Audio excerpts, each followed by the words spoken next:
Welcome to this episode of Chatting the Pictures. My name is Cara Finnegan, and I'm a writer, teacher, and historian of photography. And I'm Michael Shaw. I'm a writer, a psychologist, and also publisher of Reading the Pictures. Our first segment we call The News, and here we're interested in how news photographs tell a story. This first photograph was taken by Mike Segar for Reuters. It shows the United States Navy ship Comfort passing the Statue of Liberty as it enters New York Harbor on March 30th. The Comfort contains 1,000 beds and 12 operating rooms and will largely be used for non-coronavirus patients, freeing up space at New York's overtaxed hospitals. The ship is typically used for military and overseas humanitarian support. It was last stationed in New York after 9/11 to help treat first responders. I'm really struck by the layering in this photograph between the foreground, the middle ground, and the background. And just starting a bit with the foreground, that obvious icon of the nation, the Statue of Liberty. I think about how the Statue of Liberty has a plaque affixed to it that includes the phrase, people yearning to breathe free. It's a welcoming phrase, but that notion of breathing free really strikes me as ironic in a context where the COVID-19 virus is really attacking people's lungs and making it difficult to do just that. Unfortunately, this pandemic has been highly politicized, and I think that it makes the photograph bittersweet. It's just like the intersection of the Statue of Liberty and the Comfort touching each other is also a little bit ironic. Bittersweet, I think, is the right term because this is something that should not happen. It's very difficult for most of us to imagine that the greatest city in the world would need a ship to come and take care of its hospital patients, but that's where we are right now. And that kind of incredulous moment that we're all in right now plays out in the layering of this image so that the hazy background of the city where things are uncertain and foggy and frankly frightening and scary and full of panic is a real contrast with the sharpness of the middle and the foreground of the photograph where you've got the Comfort in some focus and the Statue of Liberty in really sharp focus. And there's also the famous quote and attribution to the statue that has to do with freedom and embrace of immigrants and compassion for the huddled masses. The fact that we're actually searching the world right now for the supplies that would otherwise have been manufactured in abundance and also stored by the government for moments like this. And instead, what we have are closed borders. We have governors left to fend for themselves for supplies. We have states being played off each other. The ethos of the Statue of Liberty and what America has stood for really has been upended also. Yeah, I'm struck by when you mention immigrants, that phrase, send us, you're tired, you're poor, the wretched refuse of your teeming shore. The shores that are teeming are now the shores of the United States, the shores of New York City, with the effects of this pandemic. Our next segment we call The Look, and here we're interested in how images push the visual boundaries to illuminate a story or an idea. This photo was taken by Media Punch and distributed by Backgrid, and it shows an outdoor shelter located in the parking lot of the Cashman Center in Las Vegas. It is now become the outdoor shelter for a 500-bed facility run by the Catholic Charities, which was shut down over the weekend as a result of one of the residents contracting the virus. The actual shelter is expected to reopen on Friday. This parking lot holds space for 400 people. The chief community services officer for the city was saying that they were very proud of this backup solution and that they've also specifically designed it to accommodate social distancing. As with all crises, and most especially this one, the people who were already the most marginalized continue to become even more marginalized. People who are currently living without homes are absolutely in that category. We talk a lot about stay-at-home orders. These are folks who don't have home, and so they are really left at the mercy of a system that is perhaps even more vulnerable to the illness, to the virus, than others. Las Vegas has the 7th largest number of homeless people of U.S. cities, and last November, they passed an ordinance that would essentially ban homeless people from camping out and sleeping on the streets in certain parts of the city if there were space available in a shelter for them. A law which was designed to essentially force people into homeless shelters is now essentially null and void because the homeless shelters are also spaces for disease and could not necessarily accommodate them all in the first place.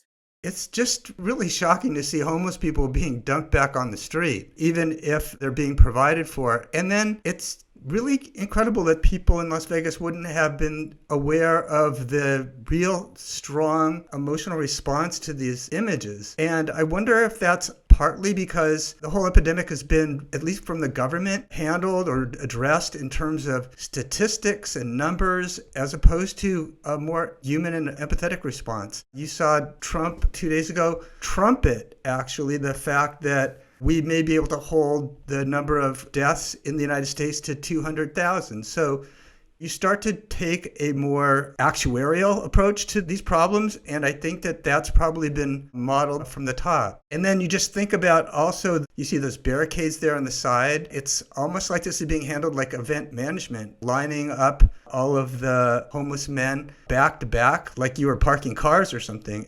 An analogy that popped very quickly into my head when I first saw this image is that of the AIDS quilt. And if you remember back in the early days of the AIDS crisis in the late 80s and early 90s, the AIDS quilt was created to memorialize those who died as the result of AIDS. The rules of the quilt said that a quilt panel for an individual needed to be 6 feet by 3 feet, which was essentially and intentionally roughly the size of a grave. And that analogy plays out for me in this image in a disturbing way. Here you have not memorialization, but something that looks quite a lot like that. It's difficult to know initially that the people in this picture, for example, are sleeping. And as this crisis continues, and as we continue, unfortunately, to see more images of dead bodies of people who have died as a result of this virus, images like this, I think, become even more disturbing.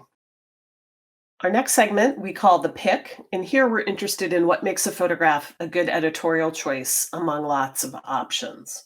This photograph was taken by Benjamin Norman for Time. It was shot in the ICU at Maimonides Medical Center in Brooklyn. Behind the glass, you see 33-year-old Dr. Laura Mulvey. She practices emergency medicine there, and she spent 6 days in the hospital and is now recovering at home. We've talked in previous episodes about what we haven't seen as much of in the COVID-19 crisis, and that is people who are actually ill with COVID-19. We also have not seen extensively images from inside of hospitals, and here this image gives us both. And in particular, we get a doctor who also happens to be a patient. I'm drawn initially to the face of Dr. Mulvey. She is behind glass, isolated, alone, separated from people who used to be her coworkers because of her illness. And that look on her face is just a real mix of sadness and anxiety. And even though her face is covered by a mask, you can still really read that in her eyes. We haven't seen a lot of photographs from inside hospitals in the United States. We have from abroad. We analyzed one on reading the pictures earlier this week. The reason is because of patient confidentiality rules. In this case, it may be more a disservice than it is a protective mechanism. It's really important for us to see what's happening at what people are calling the front lines. And I agree with you, this photograph of Mulvey's expression is incredibly sad. There's other pictures in the photo story that show her when she was much more sick. But I think it's a picture, and one of the rare pictures in a way, that captures the suffering of isolation that we're all experiencing and the sense of loss. And then there's also just how much this relates to the loss of work and the economic fallout, because Mulvey is not just a patient, she's a member of this team. And I think part of the sadness is that she is there, but she can't be there. That's something that a lot of people are feeling right now. There's so many visual details in this photograph that seem minor, but when you really start to look at them and think about them in the context of this global pandemic, they really become amplified. So the hand sanitizer dispenser on the wall to the right of Dr. Mulvey's room, the please wash your hands signs, the stop wash your hands signs, taped to the door of her room, the documentation with handwritten notes, presumably about who's done what when, all of that kind of things that you typically see in a hospital. In particular, I notice what appears to be a waste can. In any other moment, you might think, oh, that's just where they toss their used gowns or masks or hospital waste or whatever. But in the context of this crisis, I immediately start thinking about people not in the picture. Who are the people who have to handle this waste? Are they protected? What sort of gear do they have? Are they feeling safe at work?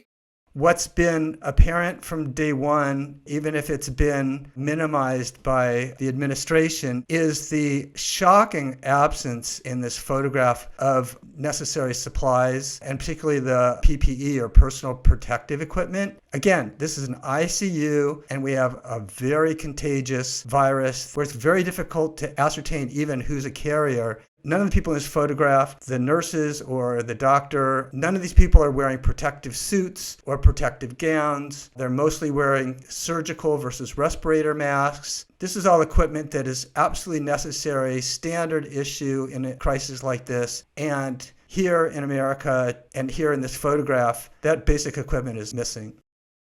Thank you for joining us. We also encourage you to check out the Reading the Pictures. We did launch a completely new website this week. It's got a lot of new features. We also have additional content on the crisis for you to take a look at. Be well and stay safe out there, and we will see you again in 2 weeks.